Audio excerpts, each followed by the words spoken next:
Nako, mukhang posible nang magkaroon ng bagong papel si Chris Paul sa Los Angeles Lakers. Ayon kasi sa report ni ESPN insider Dave McMenamin, ilang sources sa paligid ng NBA ang nagsabing maaaring magkaroon ng role si Chris Paul sa bagong Lakers front office matapos ang pagbabago sa ownership ng franchise. Malapit umano ang relasyon ni Paul sa bagong Lakers owner na si Bob Iger na nakilala niya noong naglalaro pa siya para sa Los Angeles Clippers. At kung sakaling matuloy ito, malaking bagay ang magiging epekto ni Chris Paul sa Lakers. Hindi man siya naglaro para sa Purple and Gold, dala niya ang higit 2 dekada ng NBA experience, leadership at napakataas na basketball IQ. Posibleng hindi agad executive position ang ibigay sa kanya. Maaari siyang maging basketball advisor, consultant or assistant coach kung saan matutulungan niya sina JJ Redick at ang coaching staff pagdating sa game preparation, decision making at pagdevelop ng mga batang players. At syempre, malaking tulong din ito kay Luka Doncic. Bilang isang elite point guard na nakaranas ng maglaro at manguna ng iba't ibang NBA teams, pwedeng maging mentor si Chris Paul kay Luka, lalo na sa leadership, pagbabasa ng depensa, late game situations at kung paano mas mapapahusay ang mga kakampi niya. Imagine nyo, Luka Doncic bilang superstar ng Lakers, JJ Redick bilang head coach, tapos Chris Paul bilang mentor o bahagi ng coaching staff.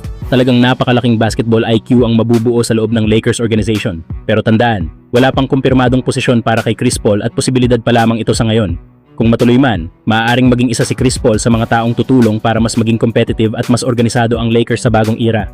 Kayo mga idol, kung kayo ang tatanungin, magandang ideya ba na kunin ng Lakers si Chris Paul bilang assistant coach o front office advisor? At makakatulong kaya siya para mas umangat pa si Luka Doncic? Samantala LeBron James, baka ito na talaga ang kailangan sa puntong ito ng kanyang career. Ayon kasi kay NBA champion at dating teammate ni LeBron na si Rajon Rondo, isang brilliant move ang pagpunta ni LeBron sa Philadelphia 76ers. Sa panayam kasi sa Road Trippin' Show, ipinaliwanag ni Rondo kung bakit malaking bagay daw para kay LeBron ang magkaroon ng ganitong klaseng roster. Sa halip na siya ang gumawa ng halos lahat sa court, meron na siyang mga superstar at elite players na kayang umako ng malaking responsibilidad.